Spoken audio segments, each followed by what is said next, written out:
Tout le monde se connaît, tout le monde connaît quelqu'un qui travaille à l'usine, c'est certain. Tout le monde a quelqu'un dans sa famille qui a travaillé à l'usine. Mon frère, le chum à ma cousine, ils ont perdu leur emploi. À l'entour de 180 travailleurs. Si on prend les personnels de bureau, puis les cadres aussi qui sont là-dedans, mais tout le monde est dans le même bateau. C'est un peu comme le Titanic qui coule. On a appris la nouvelle, évidemment, ça a été un choc à travers la ville. On sentait la lourdeur là, dans les rues. On dirait que la ville ne respirait plus de la même façon. Parce que c'est une usine qui a eu 4 générations. C'est au-delà de 100 ans, les bâtiments qui ont.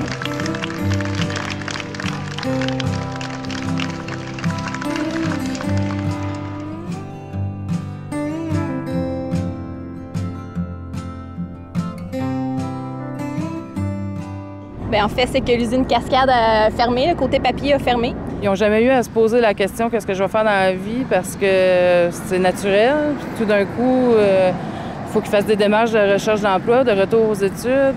C'est pas tout le monde qui est outillé pour le faire, malheureusement. C'est vrai que pour les gens qui ont perdu leur emploi, et notamment les 50 ans et plus, qui étaient proches de la retraite, c'est un drame. C'est un drame humain. C'est un drame individuel humain. Et Istingus, depuis les années, début des années 2000, là, a toujours cherché à ne plus être dépendant de cette usine, de ne plus être mono-industriel. Ben, c'est sûr que le modèle historique du Haut-Saint-François, c'est un milieu ouvrier. Et l'ambition d'un peuple, à la limite, je vais l'appeler de même, des citoyens, d'une population, c'était souvent de dire hey, si tu peux rentrer à Cascade, la vie est belle. Alors, c'est sûr que dans cette mentalité, tu n'es pas un entrepreneur né, là, parce que dans le fond, ton rêve, c'est d'être un employé dans une business. Là, et je pense que la fermeture de Cascade montre à quel point ces usines qui employaient 500 employés avec des super bonnes conditions, ça achève, et qu'il est grand temps qu'on développe notre fameuse capacité d'entreprendre, de réfléchir et d'agir. Puis moi, je suis bien content que ça se passe au niveau de la Cité-École, parce que cette génération-là va arriver justement sans le filtre là, de dire « ça me prend une super bonne job à l'usine », parce qu'en plus, c'est ce qui faisait décrocher. Hein? Parce que quand le père, il me dit « Hey, lâche donc les études, si tu peux rentrer à l'usine, ça va être bien ». C'est sûr que quand je venais ici à l'école, même nous, dans notre langage, on disait souvent qu'on venait d'un petit milieu, d'un trou. Puis quand je suis arrivée comme enseignante en 2004, puis même comme adjointe en 2008, c'était encore dans le langage des élèves. Là. Les élèves voyaient pas beaucoup les possibilités qu'ils avaient dans leur village, dans leur milieu. Mais ça, on voit que ça a changé beaucoup. Bien, il paraît que ça prend tout un village pour éduquer un jeune. Et je trouve qu'ici, dans le Haut-Saint-François, on a vraiment un bel exemple. Tout le monde, on est réunis alentour du concept de cité-école. Physiquement, bien, l'école est transformée, c'est sûr, parce qu'on est comme une grande municipalité. Comme les élèves, on est des citoyens. Le secrétariat, c'est la mairie, pour se mettre dans l'ambiance qu'on est une ville, là, vraiment. T'sais, on rentre dans le hall d'entrée, puis on se sent comme dans un parc. Puis après ça, on se promène dans les corridors, puis chaque corridor a le nom d'une municipalité, puis est peinturé à l'image de cette municipalité-là. Donc, on travaille beaucoup à développer le sentiment d'appartenance chez les jeunes, et notre façon de faire, c'est de leur faire connaître leur milieu. Tout ce qu'on parle, il y a souvent un lien avec le Haut-Saint-François. Parce que c'est grand, c'est large, il y a plein d'affaires à découvrir. Il y a par exemple en mathématiques, ils prennent des chiffres du milieu de tel pourcentage de la patrie ou peu importe. Puis là, ils intègrent ça, puis ils font des problèmes mathématiques avec ça. On veut qu'ils s'impliquent, on veut qu'ils aient le goût de s'impliquer. On est 14 au Parlement en secondaire, des ministres de secondaire 1 à 5 puis adaptation scolaire. Il y a plein de comités, il y a plein de possibilités de s'impliquer. Mais il y a aussi une autre catégorie d'élèves qui viennent me voir dans mon bureau puis qui disent « Bien, moi, j'ai le goût de m'impliquer dans mon milieu. » Et ça, c'est mon rôle, de faire le lien avec le milieu et les élèves. Donc, on veut que les municipalités pensent plus à l'éducation, à une priorité éducation, réussite scolaire. Mais d'un autre côté, nous, notre préoccupation, c'est de former des futurs citoyens engagés. J'ai pas vraiment été, je suis pas encore plus bon à l'école. Puis c'est l'implication qui me tient à l'école, parce que sans ça, je pense que je serais dans un des décrocheurs. Si on se situe en 2006, le taux de décrochage ici était autour de 38 % et on est rendu avec un taux de décrochage de 10,4 %. C'est qu'on touche, avec le principe Cité-École, l'ensemble des élèves du Haut-Saint-François. On ne vise pas une catégorie d'élèves qui doivent maintenir, par exemple, un résultat académique assez élevé. Bien, en fait, c'est l'affaire de toute une communauté. C'est pas juste... il y a les efforts à l'interne qui ont été faits, donc dans l'école, avec les membres du personnel, les enseignants, avec les élèves aussi. Et puis après ça, ça a été de mobiliser le milieu. C'est vraiment les parents, les élèves, les enseignants qui sont descendus au conseil municipal, qui ont dit, nous, on aimerait ça, faire une cérémonie pour célébrer tous les élèves qui ont réussi. Et là, on parle de secondaire 5, mais on parle aussi d'adaptation scolaire. Donc, parcours réussi, bien, ça t'amène à une bourse. Et il y avait beaucoup de préjugés. Ah, les jeunes, ils n'arrêtent pas de briser. Si on lui donne de l'argent, qu'est-ce qu'ils vont aller faire avec ça? Ils vont s'acheter de la bière. Et là, ça, là, a fallu vraiment défaire ces préjugés-là. Et maintenant, c'est l'ensemble des municipalités qui remettent des bourses en collaboration avec les caisses. Et c'est même pas penser seulement de ne pas le faire. Ça l'encourage à continuer après, puis à persévérer, parce qu'ici, à la Cité-École, ils nous montrent à persévérer, puis à jamais lâcher, puis on est soutenu. Puis même, ça nous donne comme sentiment que même après, même quand on part, on est encore soutenu. Après 5 ans, tu reçois une petite récompense qui dit, ben tiens, poursuis ou, tu sais, un petit cadeau comme ça, qui va nous aider pour plus tard.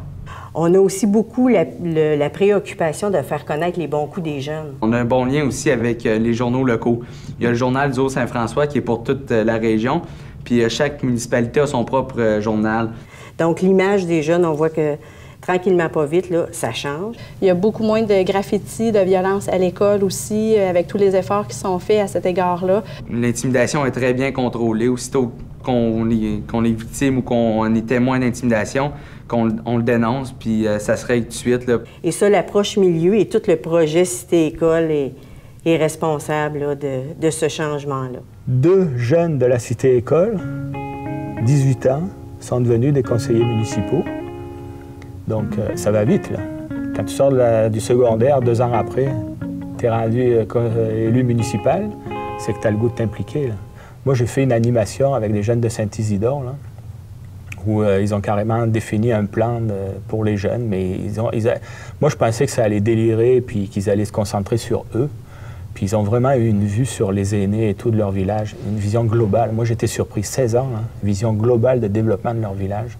D'ailleurs, leur plan a été introduit dans le plan actuel de la municipalité, puis il y a beaucoup d'éléments qu'eux avaient amenés qui ont été mis en place. Et souvent, ils sont surpris de l'ouverture des élus. On dirait qu'à ne pas se parler, on se comprend pas, là. Mais souvent, de part et d'autre, ils sont « Ah oui, hey, ils étaient contents de nous recevoir. » Et les élèves sont surpris et les élus sont « Ah, wow, leur projet, c'est intéressant, ils veulent s'impliquer. » Fait que je pense que c'est un beau partenariat qui défait beaucoup de préjugés de part et d'autre.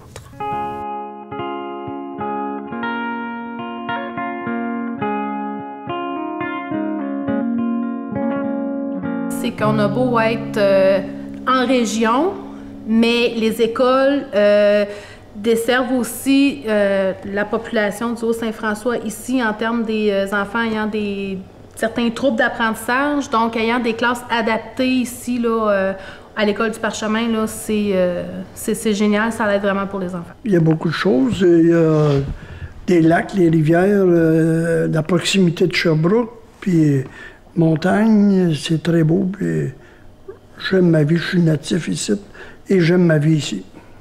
Je pense que l'image négative est souvent venue de d'Istingus avec justement Cascade. C'était les odeurs. Ça, il ne faut pas le...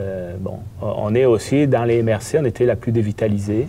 Donc ça, en termes de statistiques socio-économiques, ça nous fessait, là, même. La grandeur du territoire. Il y en a qui restent près des frontières et c'est très loin des hôpitaux et des personnes âgées surtout. OK? Alors, il y a les petits villages se vident à cause de ça. Les anciens fermiers vendent leur maison parce que les enfants ne veulent pas prendre la maison. Alors, les personnes déménagent près de Sherbrooke. C'est ce que je trouve malheureux. Au lieu de garder nos personnes âgées dans dans notre ville, dans notre territoire. À cause de l'exode, il y a des familles qui demeurent toujours dans ces petits villages-là. Mais ça, c'est quelque chose qui est quand même déplorable, que les enfants soient obligés de faire une demi-heure à 1 heure d'autobus, exemple, pour pouvoir aller à l'école, avoir leur scolarité. Il y a beaucoup d'enseignants là, qui ne viennent pas du territoire ici. Donc, ils n'ont aucune idée de où est Chartierville, où est la patrie, combien d'autobus qu'un élève doit faire. Et nous, on trouvait ça important que tout le monde à la Cité-École ait cette conscience-là, parce que tu n'as pas la même attitude non plus en sachant cela. Une culture comme celle du Haut-Saint-François, par exemple, et du milieu rural en plus, c'est des gens qui ont bâti de rien. Tu sais, prends l'origine, là, c'est des champs de cailloux, puis c'est des forêts, là. On a pitché des gens à un moment donné, là, parce que, tu sais, c'est des colons qui arrivaient d'Europe, là. Puis on a dit, débrouillez-vous là-dedans. Les gens sont débrouillés, là. Les gens ont une capacité de se débrouiller avec peu. Mais inclus-les, sois inclusif. On a toutes des merveilleuses idées, on ne sait pas... à qui les exprimer. Plus de lieux de rencontre, de cafés-rencontres. Ce serait intéressant, je trouve. Donc, les liens sociaux sont importants. Donc, créons des liens sociaux, créons des espaces où les gens vont pouvoir discuter ensemble. Les gens vont pouvoir réfléchir ensemble et agir ensemble. Oui, tu sais où aller. Tu cherches une cafetière ou un divan, peu importe. Tu vas là-bas, tu regardes, ah, à donner. Ah, ben oui, lui, il l'a. C'est ça je trouve qui manquerait. Tout le monde qui n'a pas de char, qui n'a pas de transport, qui va aller à Sherbrooke, ben il y en a un qui va, le mercredi, je vais moi à Sherbrooke. J'ai 1-2 places de Delousse. C'est le genre de temps ça. Internet, c'est une bonne idée. Personne n'y va sur Internet, pas moi. Moi, je vais prendre une place physique que je vais voir, puis je vais toucher. Ah, ça m'intéresse, je vais voir le boss de la place. Bon, c'est qui ça, Hector le Gendron, là? Là, l'intervention, c'est ça a plusieurs familles monoparentales. Et c'est pas vrai qu'il y a 0 compétence chez quelqu'un. C'est pas vrai, ça. Et c'est pas vrai que les experts ont toutes les compétences non plus. Fait que moi, c'est mes préjugés qui m'énervent. Moi, les préjugés par rapport aux personnes âgées, il y en a beaucoup.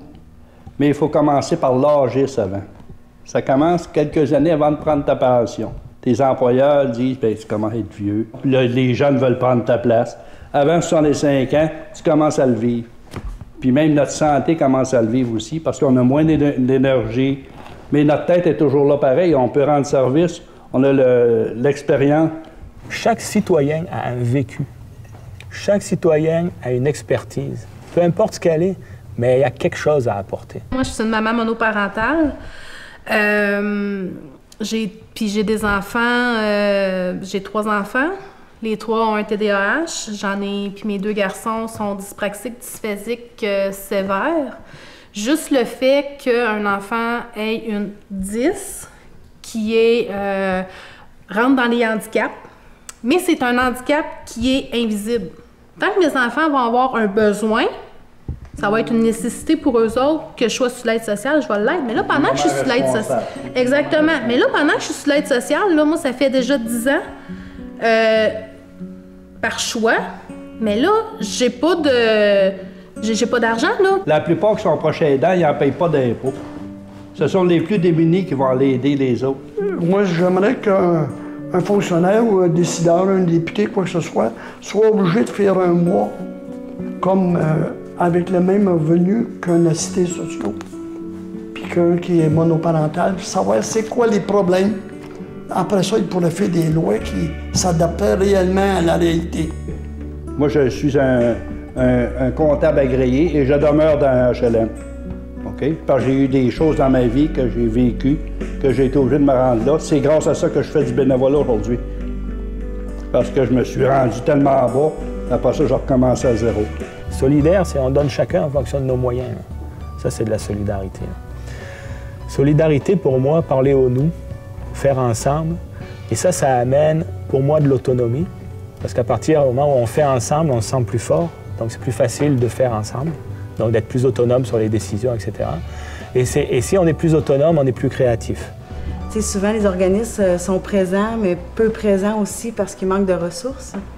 Quand tu es une personne pour offrir à une MRC un service, ben tu peux pas faire trop de promotion parce que tu deviens victime de ton succès.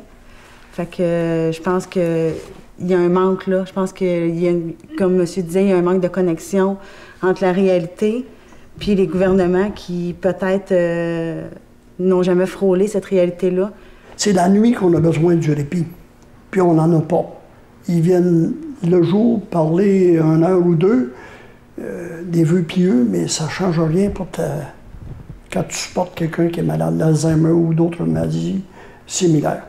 Les personnes qui sont prises avec des gens qui ont du Alzheimer à domicile, c'est pas facile. Qui peut s'instaurer des programmes qui sont pas nécessairement chérants, mais qui vaut de l'or en région. L'entraide, donner des ressources aux organismes qui prônent l'entraide, simplement. Beaucoup de choses que les décideurs ne savent pas. Ils devraient aller à la base de temps en temps. Il y a des personnes comme qu'on a ici, là, pour leur donner des conseils assez valables pour les nouvelles lois, les nouvelles procédures. Alors en 2014, Cascade tombe, mais là, ils ont bâti autre chose à côté. Là. Ah oui, la grande usine ferme. Mais pour la communauté, il y a de la vie. C'est sûr que c'est plate, là, mais d'après moi, tout le monde va se relever puis ils vont tous partir d'un autre pied. Là. J'ai espoir pour eux que ça va leur permettre de découvrir autre chose où ils vont peut-être pouvoir s'épanouir plus que travailler de nuit, travailler de... L'avenir du Haut-Saint-François, c'est son capital social, son capital humain. Donc c'est à partir de là qu'il faut miser parce que, dans le fond, c'est les humains qui construisent l'avenir d'une société. C'est les humains qui vivent là, qui travaillent là. Qu'est-ce qu'on a fait ici aujourd'hui serve à quelque chose aussi. Que ça puisse donner comme une bine au gouvernement. Hey, réveille, là. Il y a du monde, là, qui sont plus démunis. Ils ont besoin d'un coup de main, là. Réveille un peu, là.